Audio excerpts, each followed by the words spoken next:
Let me also give a salute to our staff here in New York and our chapters around the country around last week's Martin Luther King celebration. And it was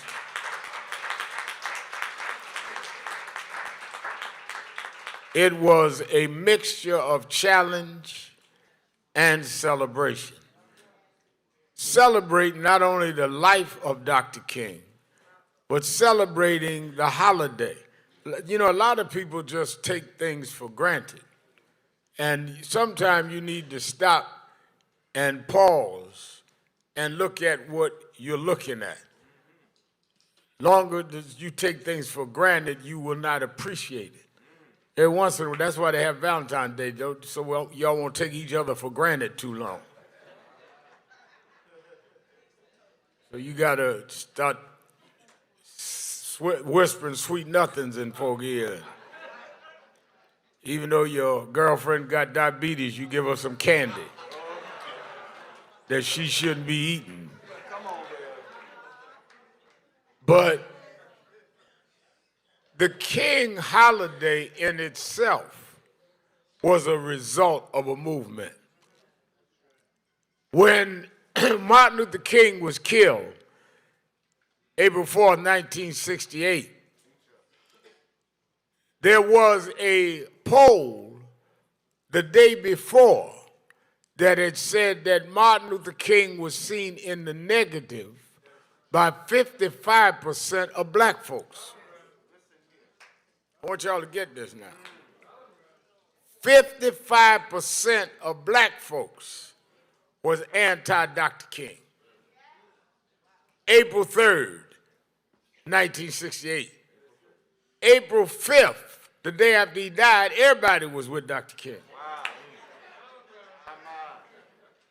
I remember growing up in Brooklyn, and many of you know my story. My mother was afraid I was going to leave the church because when I was about 11 and 12, Father had abandoned us. We had to move to projects in Brooklyn. And I'm watching the news, and I started wanting to get involved in a movement, start coming to Harlem, convinced her to let me come up and see Adam Clayton Powell. And she brought me to my pastor, Bishop Washington, who brought me to Reverend William Jones, who was Dr. King's chapter leader in New York, head of Operation Breadbasket. And Reverend Jones introduced me to Jesse Jackson, who was in his 20s. I'm all 12, 13 years old. And they took me in. It was not fashionable in '68 to be a follower of Martin Luther King in New York. I just want some of you, the old timers sitting here now, they will tell you that was not fashionable. People would tell us, you can't talk that nonviolent talk up here. This is Malcolm's town. I'm talking about straight out. It was not easy going to school. Everybody in my Tilton High School African American Club were members of more, quote, militant organizations. But when Dr. King got killed, everybody understood the value of his work. Sometimes you don't live to see the credit you deserve. And you just keep working. When you know somebody is committed is when they work with no credit.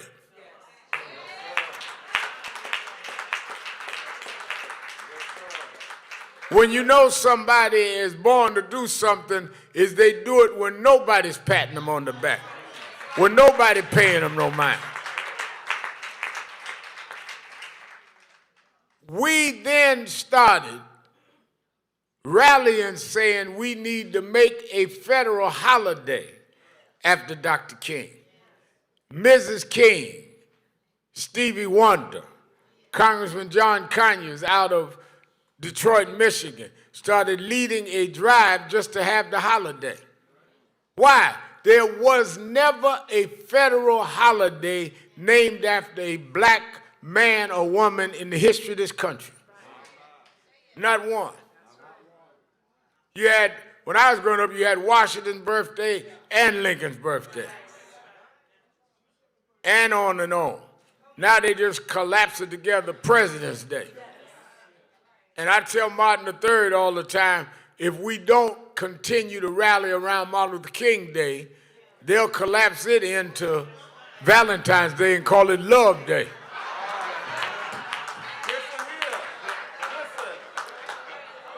Oh no, they done put the presidents together. They'll put King and Valentine's Day together. So we march, we petition. First time I ever went to the White House, James Brown, Godfather Soul, brought me there with him, where he lobbied President Reagan on the King holiday. The picture y'all see of me when I first started doing my hair, James Brown made me do my hair like him to go to the White House. And I got on my collar. We were going in the White House, this first time I went, 1982, to lobby for that holiday. Nobody ever thought that it was possible, but it happened. I want y'all to get this history, because things kind of sweep past us. Because right now there is a movement to erase black history from the schools. President Trump just talked about they're not dealing with black history parts in certain federal agencies. You need to know your history, because if you don't know your history, you won't know where you are, and you don't know where you're going because you don't know where you come from.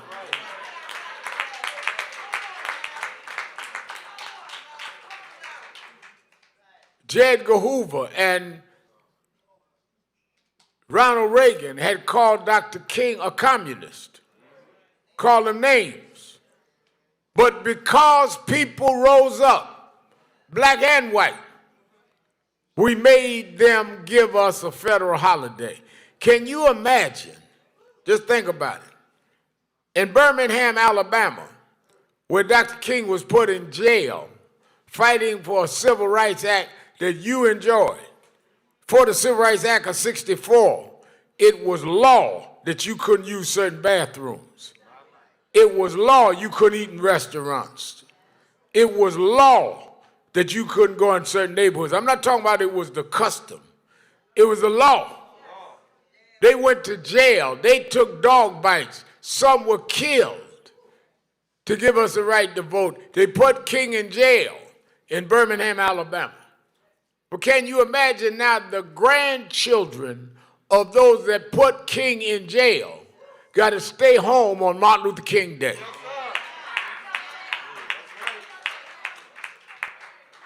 The courts that prosecuted him closed on Martin Luther King Day. The FBI that called him a communist can't come to work on Martin Luther King Day. This is not just a day off, it's a day to celebrate. If we stand up for something, we can get something done.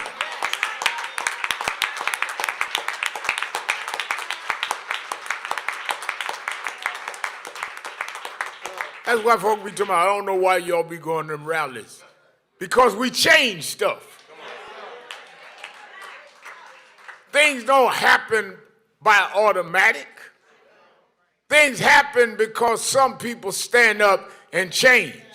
And some of the very people that never go to a rally, never go to a march, never go to their own community meeting, too lazy to even go downstairs for a tenant meeting in their own building.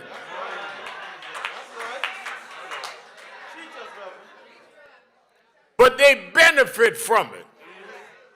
They're the first ones want to know when is the meeting. Why didn't y'all do something for me? Why wasn't me in the meeting helping do something for us?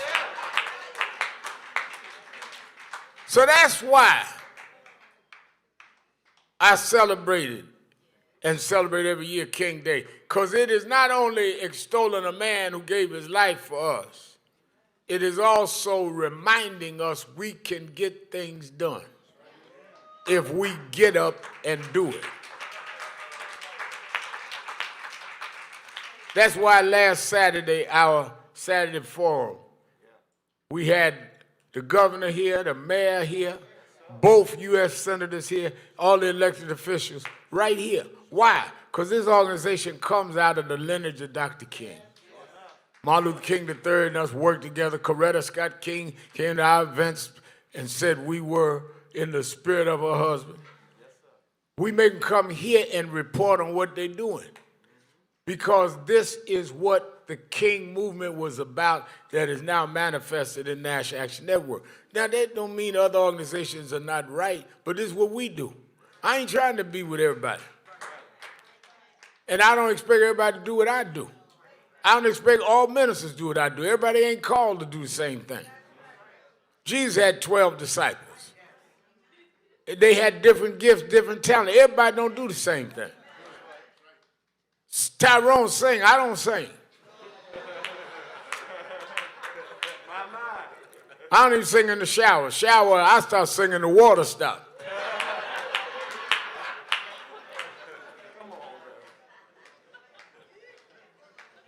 Know what you do. So on King Day, we had them come and say, this is what we do. Governor on down. I don't care what's on your schedule. You got to come here this weekend, right? Now, then we went to Washington. And one of the reasons why I was so happy to see people from around the country, people took buses, and it was bitter cold. It was one of the coldest days that I've witnessed. But we came anyhow with the MAGA people all over Washington. Everywhere I looked was MAGA people. Because Trump was being inaugurated the same day.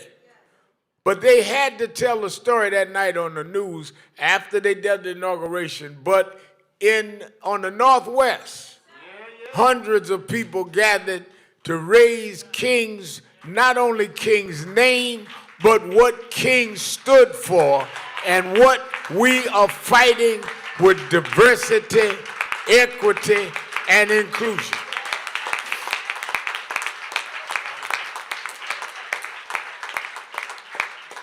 Now, let me, I'm going to get right back to that, but let me tie this together. Sunday, as God would have it, I was asked to preach the morning service, MLK weekend, at Abyssinian Baptist Church, which I did. And many of you came, and Reverend Johnson, the pastor, invited. It was a very good service. Sister Butts, widow of Calvin Butts, all was there and was happy for the reconciliation. Adam Clayton Powell was the first hero I watched on TV and got to hang around him as a kid. And he was a pastor of that church. His daddy built that building. But I say all that to say where it tied in is that Martin Luther King became known in the national discourse in 1955 with the Montgomery bus boycott. Rosa Parks, a seamstress, diminutive woman in Montgomery, sat out in the front of the bus, which was against the law. And the bus driver said, didn't you read the sign? Blacks to the back. And she would not give up her seat. He called the Montgomery police. They arrested her. Why am I stressing that? It's because in this age of Trump, you need to understand they will change the laws. When he's talking about changing the law now, about birthright citizenship, it's changing the law. And once they change the law, they have the right to incarcerate you, arrest you, and do whatever. So what Dr. King did, all of y'all super duper militants, it was nothing more radical in the South in 1955 for blacks to stand up against the law. Y'all talking about they was singing and swinging. They was fighting the law. Hello. Now, when they started that meeting after Rosa Parks had gotten arrested, it was black churches that met Bishop Green and said that we are going to do what? We are going to boycott. We can't change the law. We ain't got no people in the Alabama state legislature that's going to change the law. We don't have anybody in the Montgomery City Council to change the law. But we don't have to participate by giving our money to support an unjust economic arrangement.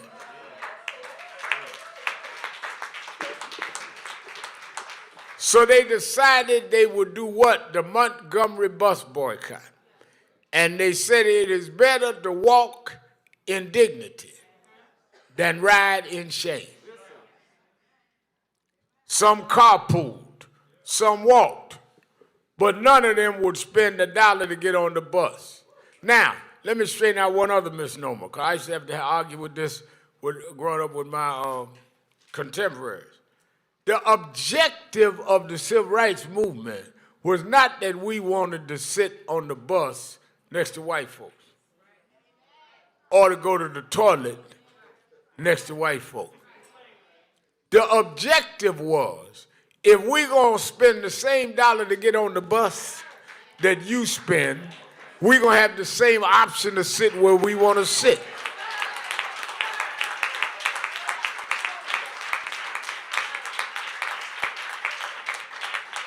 The problem is you let too many people try and interpret to you what other folks that are fighting for you are doing. I don't know why they always causing trouble. No, we are breaking up trouble. So they did an economic boycott. Now watch this. Dr. King said that he learned the principles of how to boycott because he read a book that had been printed in 1944, which was 11 years before Montgomery. And it was a book named Marching Blacks. In 44, they weren't even calling themselves blacks. They was calling themselves colored. Y'all hadn't even got the Negro yet. But this author wrote a book, Marching Blacks. And the author was Adam Clayton Powell, pastor of Abyssinian Baptist Church. This is before he went to Congress. And he talked about how they would not hire blacks to become bus drivers here in New York. And that he and some of the ministers, Reverend Byrd, went down and asked the transit people. Now, we done went from Montgomery to New York, but we in New York before Montgomery. See, that's why this whole thing about that was a down south movement. No, the southern movement learned from the northern movement. Frederick Douglass was in the north. Adam Clayton Powell was in the north. Marcus Garvey was in the north. But you all think y'all, because y'all didn't have an accent and kept your chitlins at home and only had a hamburger at job, that you more cleared up and more polished than folk down south. You had the problems here and had to deal with them first. That's why the Harlem Renaissance was up here. Powell and them said that we will not ride the bus in Harlem unless you hire black drivers. And they had the Harlem bus boycott in the 40s, which is what King learned how to do in the 50s in Montgomery. Then they turned around. After they were successful, they hired first two black drivers, a bus. All you black transit workers ought to thank Adam Clayton Powell.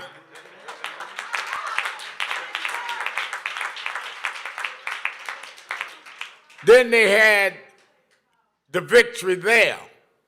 They said, all right, we want blacks to work at Con Edison. There was no blacks at all that worked at Con Edison, though we had to pay our utility bills. This is a book now. This is all in the 40s, right here in New York, in the Big Apple, where y'all can't get a bite.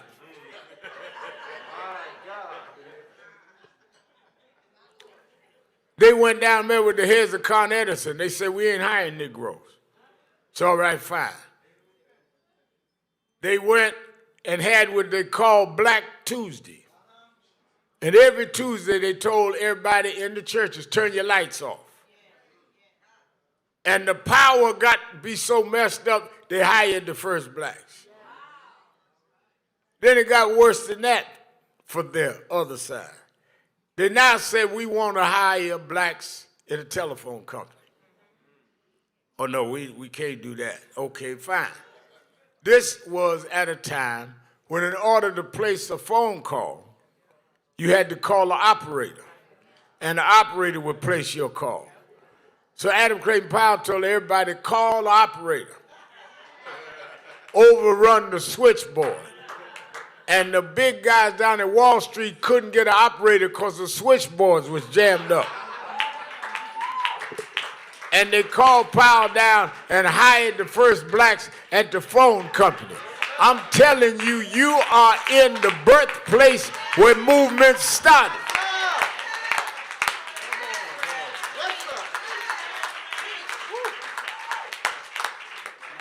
So it was with all of that in mind that I went from Adam Clayton Powell's pulpit to Martin Luther King's holiday, because it's all connected. All connected. Then I look at Donald Trump, sworn in as president. First thing he did was said, I'm signing some executive orders, and I'm going to pardon some people. Now, I want y'all to get this around the country. Dr. King was criticized and in some places praised for nonviolence. Is that right? Yes. People call him a prince, apostle of nonviolence. Why would you not be insulted that on the day that we celebrate Martin Luther King's birthday, celebrate his day, that a president would pardon people that beat policemen and officers and spread feces in the offices in the Capitol on King Day? He couldn't even wait to the next day. He desecrated Martin Luther King's day and what he stood for. That's why we had to go to Washington.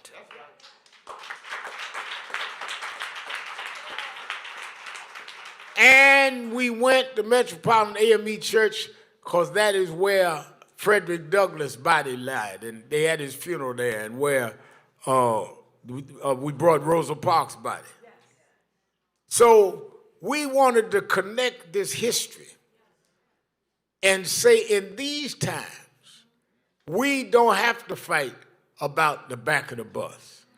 In these times, we don't have to fight about the registering to vote. Though they playing voting games, we can register. But in these times, the issue in these times is you have a man in the White House from the North that was just like the Northerners that wouldn't hire us at Con Edison and they wouldn't hire us in the transit. You have a Northern manicured racist just because he can get his nails done and his suits and his red tie don't mean he's any different from those overall racists down south. Y'all act like Jim Crow was your only problem. Your other problem was the refined James Crow Esquire.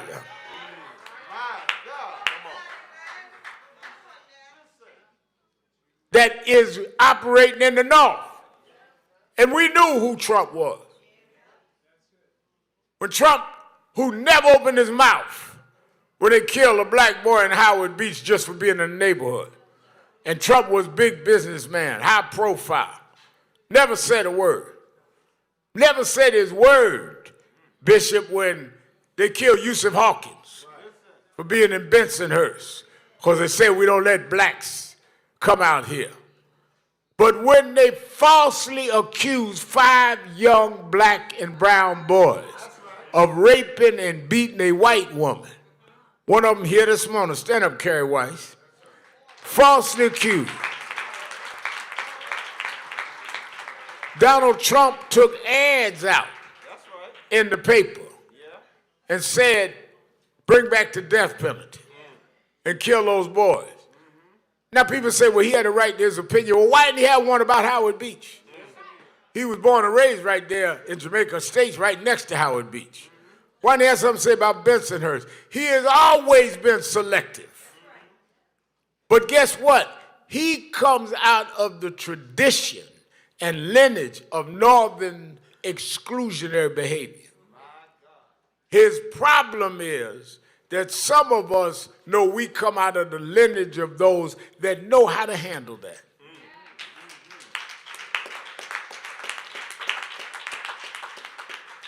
That's why, secondly, he closed the Civil Rights Division of the Justice Department. He been president now for 5 days. He ain't even been there a week. He done closed the Civil Rights Division in the Justice Department. Closed DEI, diversity, equity, and inclusion. And pardon all these thugs. All of this in 5 days. Now, diversity, equity, and inclusion is a next step from affirmative action. Why National Action Network has taken the lead on fighting this is that they started talking about DEI after the killing of George Floyd. Is that right? Yes, sir. It was all affirmative action till then. But all of a sudden, corporate America said, oh my God, racial strife, people marching all over the world, white, black, everybody marching. We must have diversity. We're going to recommit. Now, we were the ones out front of George Floyd. I preached every funeral of George Floyd. We did the biggest march in Washington, 200,000 people in a pandemic. So we had to jump out here and deal with this because we were there when they started talking about DEI. Diversity, equity, and inclusion came out of the King movement into a Republican black man named Arthur Fletcher, who was the Undersecretary of Labor under Richard Nixon. He wrote the affirmative action plan. Why did we have affirmative action? Because you had an affirmative segregation. People talk about, well, I didn't do it. I'm not guilty of that. Why should I suffer? You're not suffering. Your grandparents set a system up where if we were in a mile race, they started a quarter mile up, ran a quarter mile and passed the baton. Next generation and pass it on. You are ahead because they cheated at the beginning of the race.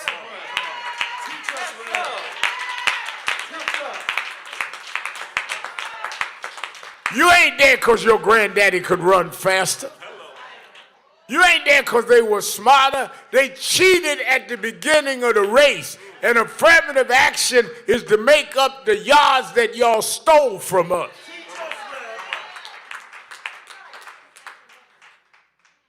Went into diversity, equity, and inclusion. Okay. So now Trump, Northern races, I'm going to end that. Okay. Then I go right back to King. They got the Senate. They done last night voted in a guy to be the head of the Department of Defense. He got a background of being an alcoholic. His friends told him. Background of sexual harassment. Never ran nothing. Was a Fox TV host on the weekend. Put him over the Pentagon. So they got the Senate. They got the House. But what they don't have is what King taught us and Powell taught us. They don't have the control of how we spend our money.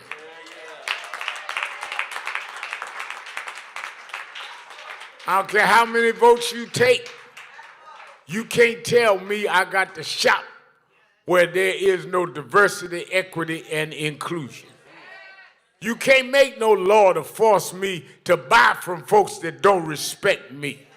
I work too hard to get my dollar to give it to some bigot that does not want to respect my community.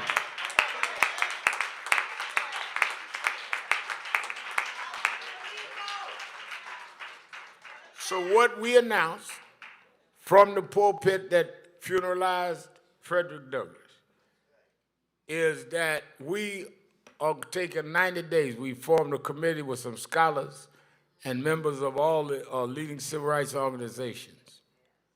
And we are studying which companies we're going to start with. Why you going to study, Red Mal? Because boycotts, that's why I ran you the history. I come out of it, I grew up in this since I was 12 years old. Boycotts have to be effective or you're going to hurt more than you're going to help. If you bite off more than you can chew, you're going to end up throwing up. Yellow. You know something about that, Tony? About the throwing up part. You always take what you can handle. So we're going to make sure we get the company that has the largest consumer base in the black community and has the smallest margin of profit. So when we call a boycott 90 days, that'll be in April around our convention time, we know that if we don't have, because some of y'all ain't never going to be right. So if 30% of their consumers are black and they operate off a 3 or 4 point margin of profit, we ain't got to stop 100% of y'all. If we can stop 20% of y'all, he will be in the red, and the question is how long he can stay in business in the red and how long we can boycott. And if we make 1 or 2 examples, the big boys will fall in line because they'll hear us coming, because we'll get more strengthened and enthused as we go. There's a strategy to this. And at the same time, those that will stand with us, we're going to stand with them. So some of them that come out and say, wait a minute, we're going to keep diversity and equity and inclusion. We don't care what y'all say. It's good business to have diversity. And one of the first major ones was Costco.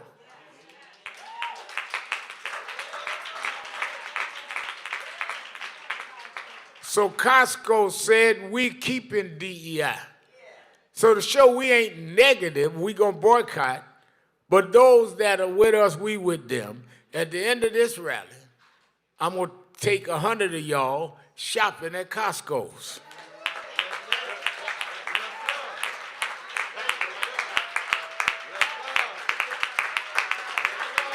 I'm gonna shop with folks that stand with us.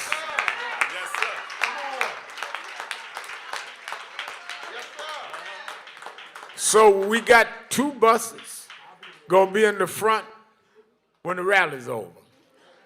And I got some cards, some gift cards. Because some of y'all, I know Tony, gonna say y'all ain't got no money.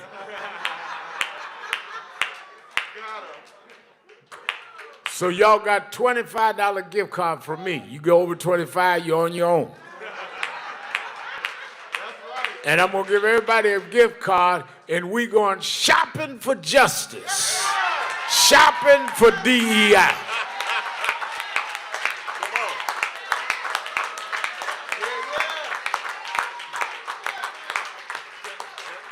That's why they call this the National Action Network.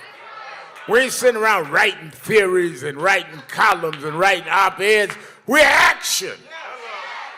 I want them to see all over the country the black folks and white folk and Latinos up here in Harlem went Costco shopping because Costco stood with us. We're going to stand with them. Those that are against us, we coming down and we're going to close you down.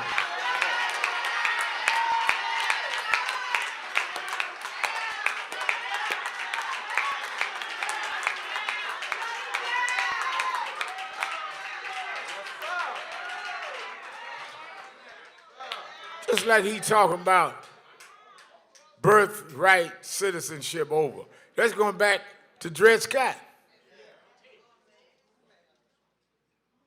Dred Scott was a slave in Missouri. Slave master brought him to another state. Slave master was doing some business. Then he had to go back. When he went back, the family wanted to reclaim him. He said, no, I ain't a slave no more. I was free in Wisconsin. And they ruled. Judge Roger Taney was the Chief Justice appointed by President Andrew Jackson. Said that there was no rights that a black had that we were bound to respect. Andrew Jackson was the only president that for the first time his picture was hung in the White House, in the Oval Office, on the first term of Donald Trump. Nobody ever asked Donald Trump, why you hang Andrew Jackson's picture? Lincoln in here, Washington here. This was the guy that tried to rob us of our right. To deal with birthright citizenship is to undo what we got in the 14th Amendment after fighting from Dred Scott. Trump knows who he is and knows the lineage he comes from. The question is, do we know who we are? We're the lineage of Frederick Douglass. We're the lineage of Harriet Tubman. We're the lineage of Sojourner Truth. We're the lineage of Martin Luther King. Trump can stand up for his line of thought. We're going to stand up for ours. Let me tell you something about lineage, and I'll let you go. Even everybody in the Bible was connected to the lineage that they came from, whether it was blood or whether it was prophetic. No prophet in the Bible, no leader in the Bible operated outside of the lineage they were called in. Bishop Green, every prophet in the Old Testament said, I come in the name of the God of Abraham, Isaac, and Jacob. You little do-it-yourself Microsoft prophets that jump up, pop up out of nowhere, that's not connected to nothing. You can't be trusted because you're not connected. Even when Jesus came, the Bible, first chapter, St. Matthew's first chapter, took Jesus' lineage back to David. Is that right? Showed the connection. If they had to connect Jesus, who do you think you are? Jesus went to the water and bowed to John the Baptist. He didn't come and say, John is old school, I'm the new thing. He told John, baptize me. John said, I'm not worthy. He said, suffer it to be so. You that are not connected need to get out the pulpit.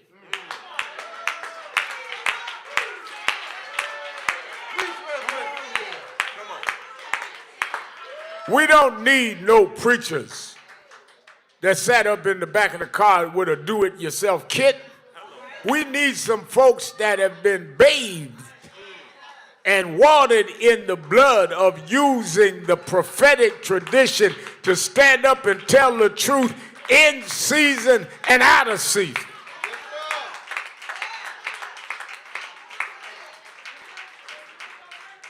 Guy asked me, Rem, out of all the things that you've seen and read, you've been preaching since you were a little boy, is there anything that you ever wish you had the end of a story that you didn't get in the Bible? I said, you know, one thing is I always wondered about. And if I could ever talk to Jesus in person, I would ask about is the conversation on the Mount of Transfiguration. Because even Jesus, before he turned the curve to do the rest of his work, went up on the mountain. And according to the Bible, Bishop, they say that he told his disciples, wait one minute. They went to sleep. And he went up on the mountain where they went to sleep and said he talked to Moses and Elijah. And I would have wanted to hear that conversation. I wonder what Jesus needed to ask Moses. I wondered what he wanted Elijah to tell him. The disciples slept and never, ever told us what he said.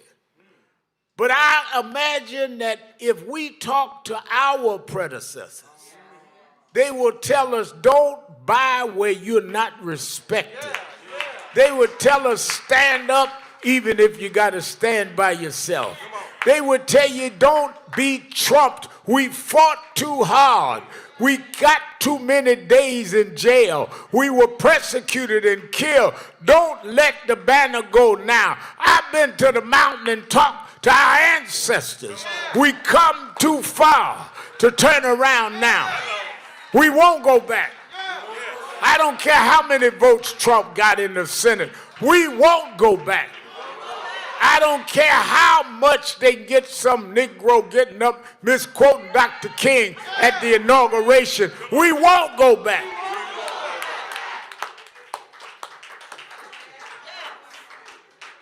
But in my imagination, I think Moses told Jesus, don't worry. Your father will make a way. Your father will guide your feet. I know you may have to face the cross, but don't worry. Because I stood at the Red Sea. And let me tell you something about that standing at the Red Sea. God didn't move the sea. He just divided the waters. Some of y'all praying for God to move the sea. No, he ain't going to move Trump. He just going to divide the waters. And we're going to walk through Trump in dry land. Because the Lord will make a way for his children. God will make a way for his children. God will make a way for his children. He walks with me. He talks with me. He tells me I'm his own. I'm not afraid. I have no fear. Because the God I serve is still on the throne. Yes. Yes. Yes.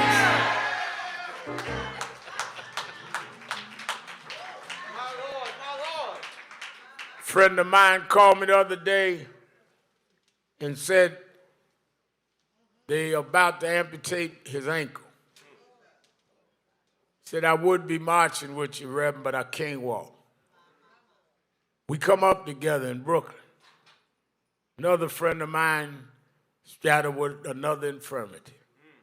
Somebody else called and said, I'm broke. Can you lend me some money? And we all come up together.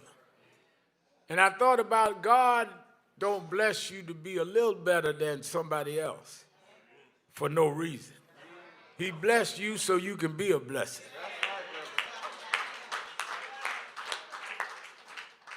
And that's why you ought to be thankful. And be thankful enough to stand up. That's why we're going to Costco's, because some of my friends can't walk over there. Some of them ain't got no money in there. But it could have been me, Tisha. We come out the same hood. It could have been me. We came through the same schools. It could have been me. But God gave me what others didn't have. So I'm